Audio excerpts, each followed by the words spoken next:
So we've got our workshop now with Fergus Lamb from Hope for the Future on engaging your MP effectively, relationship building with your MP, which I'm really excited about.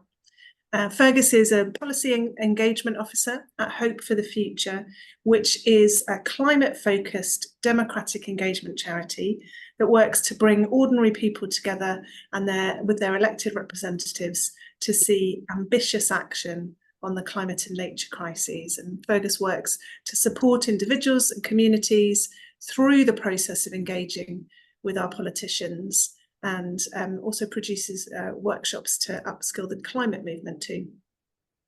You may well have been involved with engaging with your MP for many years, but we can all learn more about how to do it well. And in the Just Money movement, this is something that we are giving a growing priority to in our approach to the kind of movement that can genuinely create political space for transformation on issues like climate and economic inequality as well. So we do have some MP actions at the moment. We've got one, if you look on our website under the Speak Out menu at justmoney.org, there's an action called Call for a Fair Economy, where you can write to your ask how they intend to address. Can you hear me? Okay. How they intend to shape a fair economy. So we've got that one, and we've also done quite a lot of work with parliamentarians, or targeting parliamentarians, in our tax justice campaign that I talked a bit about earlier. And we're really looking to see how we can strengthen relationships with MPs too, as in this attempt to work towards that vision of a greener world. So it's really relevant and really exciting, and I'm going to hand over to Fergus now. So brilliant. Thank you so much, Sarah, for that amazing introduction. And thank you for having me here today. I managed to catch just the last bit of that last session, but it sounds like a really interesting conference that you're all having. And I hope that my section of it will add to that. So I suppose this has just been run through. But yeah, just a double flag that Hope for the Future is a climate charity. And we work on democratic engagement, and we kind of see ourselves as something like a bridge, trying to bring people like you, normal people, constituents, together with their elected representatives. So whether that's MPs, which is what I'm going to be discussing today, or councillors, or mayors, or representatives from the devolved parliaments. So one thing to say is that even though the stuff I talk about today will have a focus on MPs, lots of the skills will have transferable levels to those different types of elected representatives. Okay, so I'm going to start the session by sort of setting the scene. I'm going to talk about the general election, the new parliament, and also the new government. And I'm going to suggest that this might offer some opportunities for people like us who are interested in seeing some sort of action on questions relating to climate, but also on questions relating to other issues that you might have an interest in. So I'll lay that out a bit, maybe think a bit about where the scene is and where we can intervene. But then I'm going to move into talking about the relationship-based approach, which I hope for the future is sort of, I suppose, our core philosophy. And it's all about how you can sort of fine-tune any engagement you have with a political representative by using these different methods. And they're all kind of focused on thinking about that as a personal relationship. I'll move to that talking about research, and the research section will really be about how you can build that personal knowledge about the politician you're trying to engage with. Then I'll talk about smart asks. I think that's best explained in the section, although many people have heard of the concept. And then I'm going to finish by talking about how you might actually reach out to your MP and how you might begin to start that conversation. And then hopefully at the end we'll have a little time for a Q&A, but I don't know. So we'll see. And I'm also happy to stay around the end and answer any questions in the chat. And I'll also share my email at the end if anyone would like further support. Okay, without further ado, let's start talking about our new government. I'm sure many people, or maybe the majority of the people here, will be aware that we did in fact have a general election around about 3 months ago now. And it was a very interesting one in that for the first time in, I think, 14 years, we saw a new government, so no longer the Conservatives. We now have a massive Labour majority. they're this big swathe of red. They've got 411 seats in the House of Commons. So that's really significant, and it's something we haven't seen for a while. There's also lots of other changes happening. We've got a lot more Liberal Democrats than we did before. It's this yellow section. We've got 4 Green MPs for the first time, and a somewhat reduced Conservative Party, and then other parties as well. So that's kind of interesting. I think one especially interesting thing in that is that we've got a record number of new MPs. So that's MPs who weren't previously MPs before the general election. And I think it comes up to nearly half of the House, not quite. But that's really interesting because there's a lot of unknowns there. Lots of these MPs, we don't know what type of MP they're going to become, what policies they're going to champion, how they're going to conceive of their role within Parliament. And also they're fresh faces. One of my colleagues keeps using the metaphor, which I like, of wet cement. At one point, perhaps in a politician's career, they become hardened and that they have a certain way of thinking about things and who they interact with will be set. But there's maybe an earlier period where they're still working that out, which again, I think is quite exciting, thinking about relationship building with MPs, because it sort of gives us that opportunity to be there at the beginning, and perhaps we could be the first person to speak to your MP about an issue that you really care about, and they might then go on to really internalize your take on that. We're beginning to see as well what the government's priorities are going to be around climate. We've already seen, this is almost old news now, but Ed Miliband, as expected, got the energy secretary role, and we've also seen Steve Reed as the environment secretary. So they're kind of hashing out maybe what the government's climate plan is going to be. There's been some exciting stuff which I'll touch on in a second, but also I think we can all see that there's more to do as part of the climate. One really important thing I think we always start with when we're doing these presentations is just making sure that everyone knows who their MP is, and when we flag these websites, which will allow you to find that information out, which I'll talk a bit more when I come to the research section. But if you don't know who your MP is, perhaps this is the time to work that out. I suppose everyone's getting new MPs as well. Can be really useful information. Like I mentioned before, so I hope in the future we think that the post-election period is a really exciting opportunity. It's a space for you to start building a relationship with your new MP. Perhaps you might not have a new MP. If you do have a new MP, perhaps you have a relationship with the old MP. Perhaps you found that was difficult. This could be a chance for you to try something new. Or perhaps if you've got the same MP but there's a different setup in government, perhaps this is still an exciting time to go and reach out to them. We're trying to encourage people to use this as an opportunity to remind MPs on what they campaign for, what they were elected for. We'll talk about it when we come to letter writing, but I think there's a really useful thing we can do, which is just writing to our MP and congratulating them on their successful election, and also perhaps using that as a moment to subtly remind them of being like, you can say something like, I'm really excited to see you begin work on the issues you campaigned about. And you can do that whether you voted for them or not. That's something also to say is that MPs have to represent every member of their constituency. So it doesn't matter at all whether you voted for them or not. It's also perhaps good to put ourselves in the head of an early government, and think a little bit about how they might be feeling. It's probably quite overwhelming. Someone said it would be a very stressful way to start a new job when you've suddenly got hundreds of colleagues and also the media looking at you, and new dynamics to suss out. But also that early government might be looking for early wins, which is something we talked about. We're talking about quite a bit, I hope, for the future.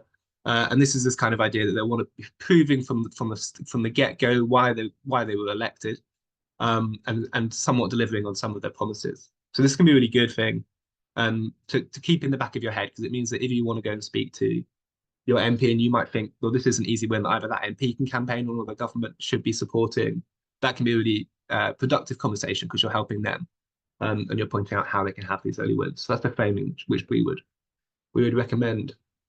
So this next section, like I said, is the kind of the core of Hope for the Future, and it's all kind of can be contained in this quote, which is from Robert Halfon, who is no longer a Conservative MP, but about 5 years ago was, and wrote this article. And what he's talking about here is how MPs are overwhelmed by hundreds of emails and other types of correspondence every day. Many of those emails are the sort of standardized, you might have seen this. I've certainly sent these before. a campaign where they'll have a insert your postcode here, and we'll automate sending an email to your MP. And from research we've done at Hope for the Future, we found that was that can have an effect. If an MP gets loads of those emails, they'll think, okay, this is something lots of my constituents care about. But a lot of the time, MPs will think, well, this isn't a real correspondence from a constituent. This is sort of template.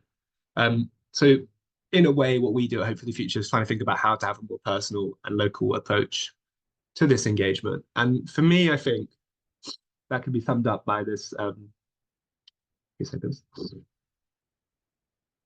So I can feel winter is creeping into my nose. That can be summed up for me, I think, by thinking about politicians as 3D individuals, or as I think that a nice way of putting that might be that politicians are humans too. On the face of it, that's an obvious statement, but I think it kind of cuts to a certain way in which it's quite easy sometimes to think about politicians. On one level, I think it's quite easy to dismiss all politicians as oh, they're just politicians. They're just sort of they're people who we can't trust, perhaps.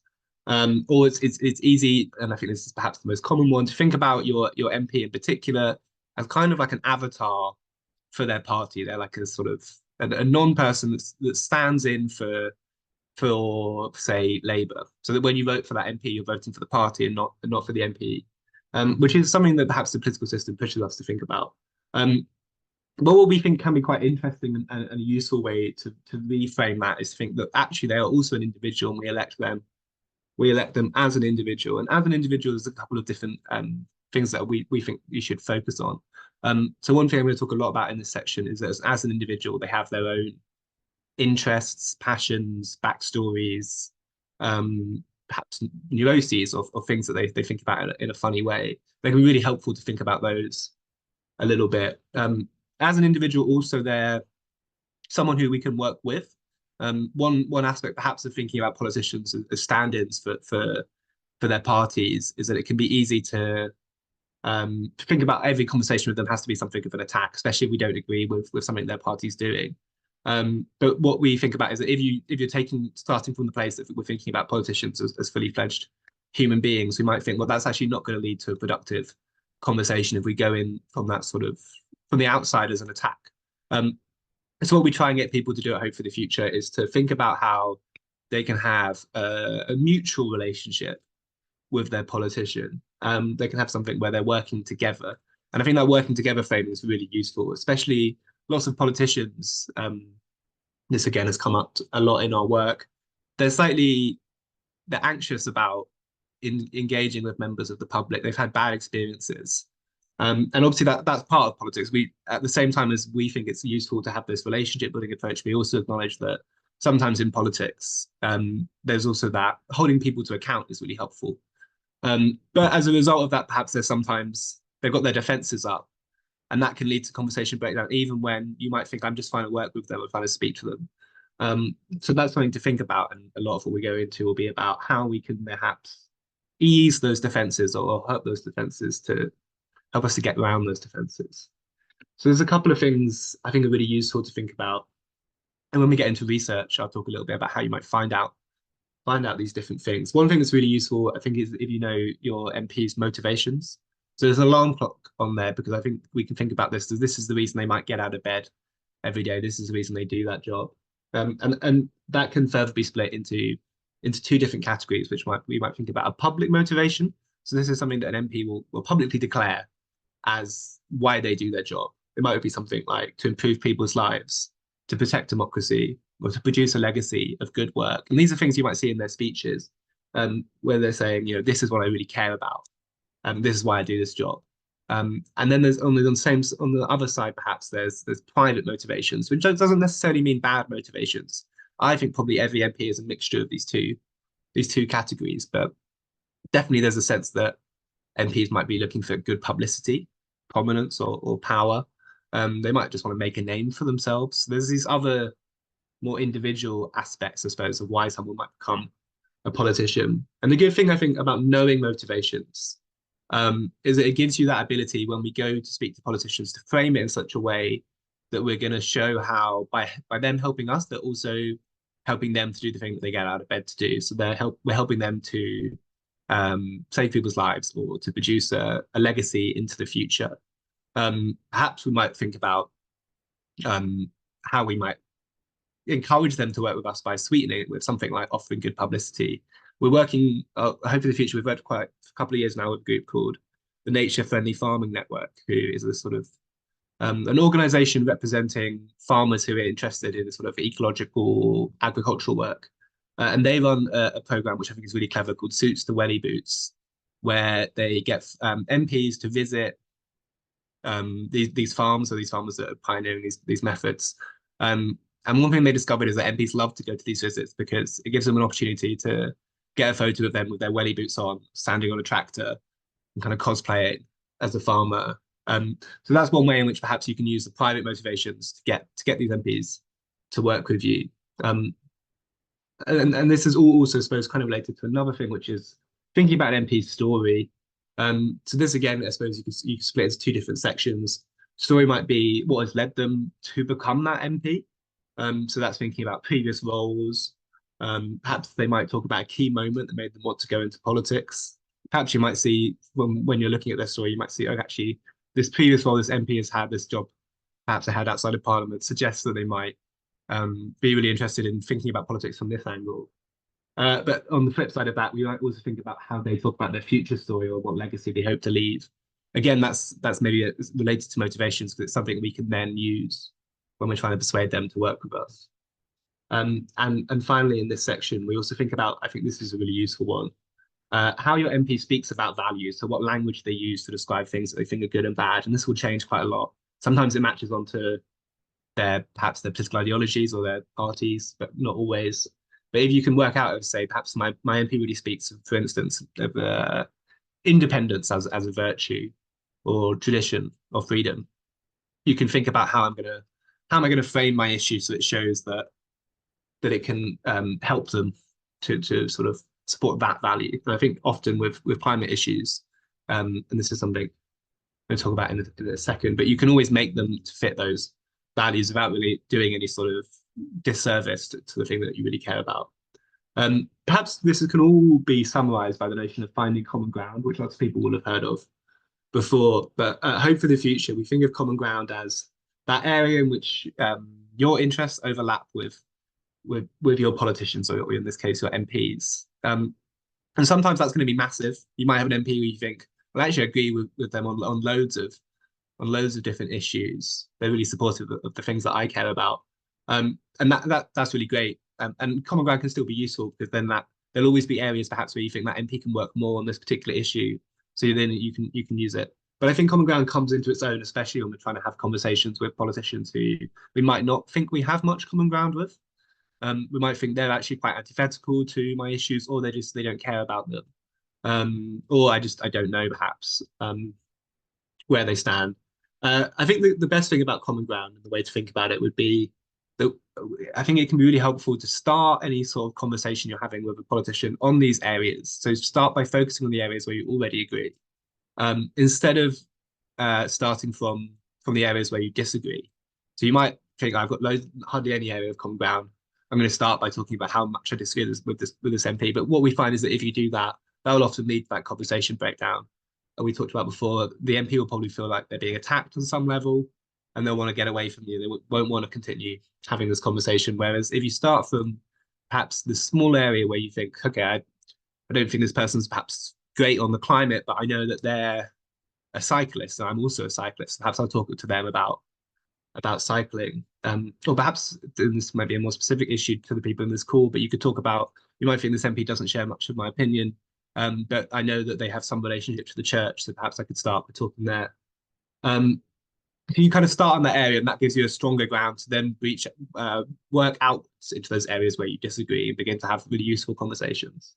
So that's, I think, a really useful tool to keep in the back of your head. And just briefly to give you an example of how you might use that. So on here we've worked out some example of an imaginary politician, an imaginary you. And on one side we've got things like protecting green spaces, ending reliance on oil and gas, supporting a green retrofitting program, and climate justice. So that's a sort of series of issues someone might care about. And on the other side, the politicians got things like jobs, the economy, national security, perhaps being re-elected again. Not everything on this needs to be their public stated issue, or supporting industry. So we can begin, I think, to work out how we could link these two up. So one that strikes me, I suppose, from the beginning might be that if we talk about supporting a green retrofitting program, so that's perhaps a program to insulate houses across the country. We might think about how that is going to help jobs. We're going to have to hire people with those skills. So that's putting money back into communities, which will also help the economy. We might think about how that's going to reduce strain on the NHS. So that's also going to sort of reduce pressure, I suppose, on the government to fund the NHS. So all of these different issues, you might think about how we can phrase protecting green spaces as something that's going to be a popular issue within that constituency, and that's going to help your MP, because they're going to think, oh, okay, maybe this is something that my constituents really care about. So that's, I suppose, how you might work with the common ground approach. And it's linked to this idea as well of co-benefits. So we define co-benefits at Hope for the Future as the benefits that might not be strictly related to the climate, but will be sort of additional benefits of a climate policy. So what I really think about would be going back to insulating homes. That's going to reduce our reliance on gas, on fossil fuels, but it's also going to tackle heat inequality. Oh, skip the page. Now skip 2 pages. It's going to tackle heat inequality. So if your MP is really concerned about reducing the cost of living, that can be a good way of phrasing that. And I think there's maybe a good thing, or it's also a bad thing, because the climate and nature crisis or other issues we care about, they touch so many different areas of society and how we live, that there's always going to be co-benefits that you can find. This can be really helpful. I think especially co-benefits can be helpful. If you're going to speak to a politician, you might have seen from your research that there's someone who doesn't care about these issues, or perhaps has a negative response. Maybe this is beginning to change. In the last 4 years, we've had a lot of MPs who really freeze up or get uncomfortable if you start phrasing issues as climate issues. And that's often where, if you have a co-benefit in the back of your head, you can show how actually this issue isn't just about, this is the phrasing, sort of supporting the minority who care about climate issues, but actually an issue that is related to lots of other things and lots of their other constituents, then you're in a much stronger place. Cool. So I suppose I talked a lot about why it's useful to build up this mental profile of your MP if you're thinking about doing this work. And this slide is just to talk about how you might do that. There's a couple of tools that we use a lot, I hope, for the future. I'll maybe flag just a couple of them. So They Work for You is something we find really useful. I don't know if people have come across it before, but They Work for You is a site where you can type in your postcode and it will tell you who your MP is, but it will also break down how your MP has voted on different issues in Parliament, and it'll break that down by section. So there's normally one on transport, one on the environment, one on defence. And that can be really good at a glance, getting a sense of what they stand for, what they care about. There's the one caveat we often give, I suppose two at the moment, would be A, if your MP is a new MP, they might not have much on there. It might be not enough to tell you who they are. And B, lots of MPs say that their votes are not always free votes because they're restrained by Parliament. But I think it can give you quite a good overview of what your MP cares about. There's a similar one, Hansard, which is at the top there. And that is a website which includes transcripts of every single debate in Parliament. And the really useful thing about that is that you can type in your MP's name and then the keyword or the issue you care about, and it will come up with every contribution they've made to a debate where that word is mentioned. That can be really helpful. Say if you care about a particular issue, you just type that in and you say, okay, this is what my MP said. And then when you go to speak to your MP, that can be really great because you can say, I saw that you said this in Parliament, and that made me think, okay, perhaps we can have this conversation. You'll be an interesting person to speak to. I'll just run through a couple of the other ones. Their website, this is especially, I think, if you can find their campaign website, because campaign websites are really great for finding what we talked about, stories and values earlier.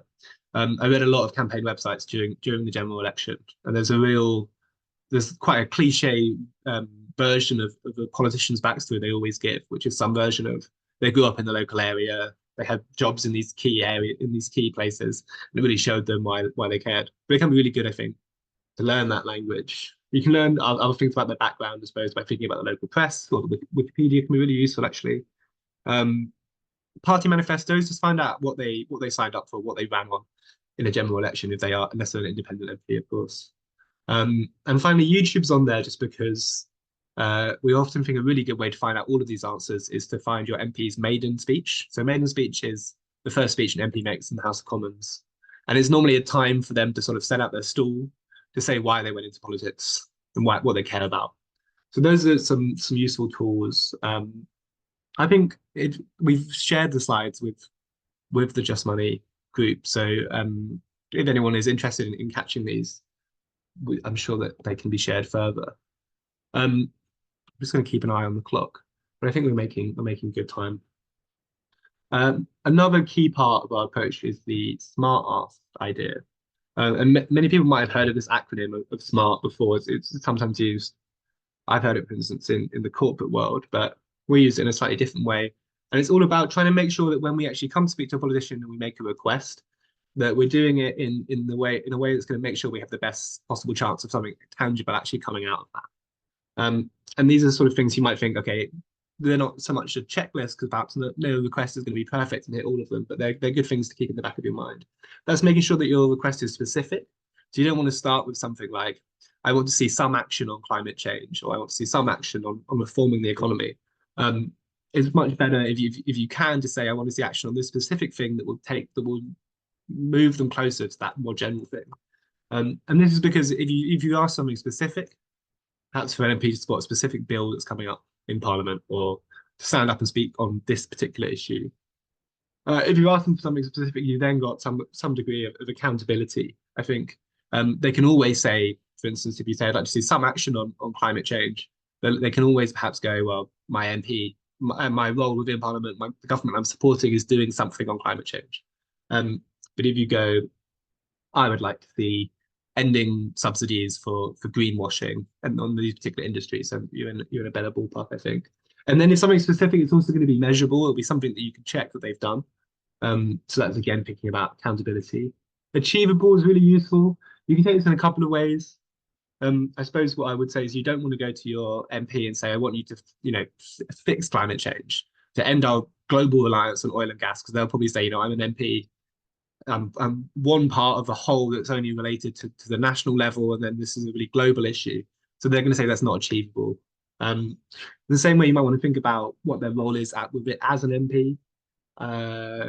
There might be issues that are more something that you want to take to your local council, or if you live in one of the devolved nations, you might think actually my MSP is the person to speak to about this thing because the devolved government holds power over that. And it's the same when we're thinking about, is it relevant? Is it relevant to that MP that you're going to speak to? It's the same, I suppose, as similar to achievable. And finally, we think a really great ask is an ask that's timed. So some sort of time frame that your ask exists within, so that the MP can't think, okay, well, I can do this whenever, and therefore I never need to do it. Again, this is, I think, thinking about how you can have that accountability where you can go back and say, did you do this within this time frame?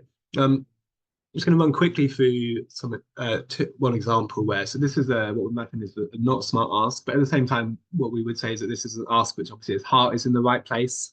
This is someone who's saying, will you as my MP do more to increase our reliance on renewable energy compared to fossil fuels to help us financially? There's some good things there. I think it's still got to sort of, it's going to make that MP think, but they also will probably think, well, I can just point towards this thing in our manifesto that says we're going to do that.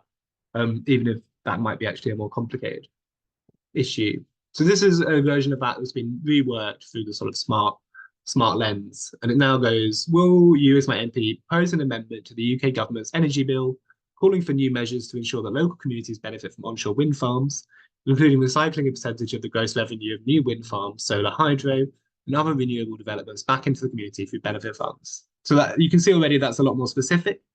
It's time bound because it's thinking about a particular energy bill which would be passing through Parliament, and it's something that an MP can do. It's thinking about their role is one thing an MP can do, and I'll talk about this more in a second, is to propose an amendment to a bill. I wouldn't be put off by how specific that sounds. I'll get to it in a second, but there's loads of types of smart asks that I have to know loads about the arcane logic of Parliament. And we've got some other versions of smart asks up on this screen. I think looking at the clock, I might leave this for when people see the slides later on, they can check these. Um, but I just also want to get a chance to talk about that there's other things that an MP can do. Um, and that a lot might be stuff within your local community, perhaps coming to speak to you, coming to speak to your group. Perhaps if you're organizing as a church, you might think, would you come and speak to the congregation about the things they care about the climate? It might be that you think about inviting them to some sort of roundtable event, or things like a mass lobby can be really helpful. That's something that you can target an MP with. You can say, we're all going to hand in this issue at the same time. Okay, great. So that's maybe built up an idea about the sort of groundwork you might want to do if you're thinking about meeting with your MP. The caveat I always try and give is that the best thing you can do is reach out to your MP. All of that will help you, perhaps make you feel more confident. So if you have time to do that, do it. But you can always do that later on. The best thing to do is almost to get the ball rolling. And here's how you might get the ball rolling. Here's our 5-step approach from Hope for the Future. So this is if you're writing a letter to your MP. You start by introducing yourself, and if there's any relevant details, perhaps if you've met with that MP before. And then you also want to talk about the main topic you want to discuss. I think this could be where, as I mentioned earlier, you might say, congratulations on winning in the most recent general election, just to remind them. And also, I think, like it says on the second point, there's a sort of, you can prove that you're a polite person that MP might want to engage with. So on the second point, we talk about how politicians appreciate the work and commitment to their commitment to the local area being recognised. So if you thank them for that, you're putting yourself in a strong place. I think it's also really good if you thank them for an issue. Perhaps you saw they worked on an issue that's close to the issue what you want to talk about, because that's kind of setting it up as you're saying, I'm congratulating you for doing this thing, but I'm also suggesting that you should work with me further on it. In your letter, you might then want to introduce the main issue that you care about. What we would say is that in a first letter, you don't want to go into loads of detail. So we think about 2 to 3 short points, that's some key statistics or key facts to set that issue up. And you might want to also just flag why it should be important to the MP and to the local area. So perhaps, again, if you're thinking about so it's green spaces, protecting green spaces, you might talk about how your local area really needs some green spaces and what it would mean for local people. And then you want to think about what action you want your MP to take. Hope in the future, we recommend that we find that in person or meeting with your MP face to face, if you feel comfortable doing that, is perhaps the more effective way of engaging with a politician, because it's so much more personable. So your action in your first letter might be, in that case, you're putting in bold, will this MP come and meet with me? Or can I come to meet with you at your constituency office? Or will you come and meet at my church? And so that's one thing. But I suppose you might also think, okay, I don't have time, or I don't feel comfortable meeting with my MP, or I can't leave my house. So instead, you might think about putting your smart ask in this letter. So this is a question you can make of your politician. And I work with loads of constituents who have really, really fruitful and productive relationships with MPs where they never meet. It's entirely based on letters. One thing we always say is just put that request, whatever it is, in bold within the letter. And that's because, like I mentioned earlier, MPs are getting so much correspondence that sometimes they're not going to have time to read your letter in tons of detail. So if they can just scan it and see, okay, that's what this person is asking of me, then you're more likely to get a good response. Finally, yeah, thank the MP, sign off with your name. And we always say this is really important, sign off with your area of residence. And that's because MPs often say they don't need to respond to any constituent who hasn't proved to them that they live within their constituency. So if you're including your postcode, or if you're writing to them as an organisation, the postcode of that organisation, you're showing that this is their job. Their responsibility is to respond to you as their constituents. That's just a really good thing to include, that will drastically increase your chances of hearing anything. I've kind of talked about it a bit as I went through, but I suppose I thought I should mention, as I'm speaking to this group, that whilst I suppose we might imagine democratic engagement as something quite personal, something you might do as an individual with your MP, there's also another version of it where you might have a group, and that group could be a church, or could be a community group, or perhaps a climate group. And you can also write your MP as that group, or the MP can meet with the entire group or representatives of that group. And sometimes this is actually a more efficient way of doing democratic engagement, because it's about showing how the issues that you're talking about are issues that a large section of the constituency care about. So your MP will think, okay, this isn't just one individual who I can ignore. This is something that a sizable chunk of my constituents care about. So something I'm going to have to address. So it can just improve your chances of success. That obviously individual level still works. It also can be good because it can share the work. You might think, okay, well, I'm going to do the research, but then this person's going to think about what we want to ask about. So yeah, the work of coalition building and finding a group that you might want to speak to your MP together with can be really helpful if that's something that you think you would be interested in doing. So finally, and this is, I suppose, the last section. What can you do, I suppose, to mentally prepare yourself for meeting with your MP? Say if you've written them a letter, and your ask was, "Will you meet with me to discuss this issue further?" How are you gonna go about doing that? And some tips we always give would be to prepare an agenda beforehand. So it's up to you. Sometimes you can prepare an agenda just for you, just so you can remember what you want to talk about, or you can prepare an agenda and share some version of it with your MP. So there's a sort of framework for that conversation. On the agenda, I think this is something where you can make sure you're putting key information about the issue you want to talk about. I know we all have the thing where we might think we know an issue really well, and then we go into a conversation about it, and suddenly it's completely gone from our head, and we find we can't be convincing on that. So if you do just have a couple of jotted down statistics or reasons why that issue is important to you, that can be really helpful. Also, perhaps include a smart ask. If you think of a smart ask in advance, make sure you write that down. This, I think, the planning agenda is especially good meeting with MPs, because MPs are very good about controlling the conversation. Sometimes you go and meet with an MP and you think you've got all these things you want to talk about, and you don't realize it, but the half an hour in which your meeting passes and they've just talked about something else the entire time. To go in with a clear idea about what you want to speak about. In the discussion, you might want to think about how you're phrasing yourself, what body language you're using. You might be stressed, or you might be like, I'm just so used to being more antagonistic with politicians. I imagine that's how the conversation would go, and that might put them on their defensive. So you're thinking about how we're going to be really, really welcoming in our body language. Be flexible as well. You might go in thinking this is exactly how I want to talk about it. I've written the script in my head, but we're going to remember that this is a conversation that you're having with your MP. It's a two-way street. So they might say, well, actually, I want to think about it from this issue, and just be ready to respond to that. And also in the back of your pocket, have those co-benefits of your issue, so that if they have any resistance to the initial way you phrase it, you can switch to talking about your other issue. And finally, yeah, remember to bring up your smart ask. Remember to actually come away with a tangible commitment from that MP, because that allows you to then go back to them and say, we talked about doing this. I just wanted to double check that you have done that. I wanted to see how progress went on that. And that's, I suppose, important, because it's all about building this longevity in. Relationship building might be something that you do over a period of time. It doesn't have to be forever, but we find that more than just we shouldn't imagine engagement as just perhaps we engage with them once. It might be that a conversation is had, and then as a result, we get more ambitious asks out of it. So yeah, that's, I suppose, a summary of what we've talked about. And I suppose this is where you might be at. So you've had the training from Hope for the Future, and then you're thinking about, am I going to use any research if I wanted to go on to engage with an MP? How am I going to phrase that letter? And then how am I going to think about meeting with them and making sure that I use all my research in that meeting? And another thing just to say, I suppose, as we come to the end, this has been a slightly whistle-stop tour through Hope for the Future's approach. But we're here for you. The support we offer for this kind of thing doesn't have to end here. Delivering these workshops is only one part of the work we do.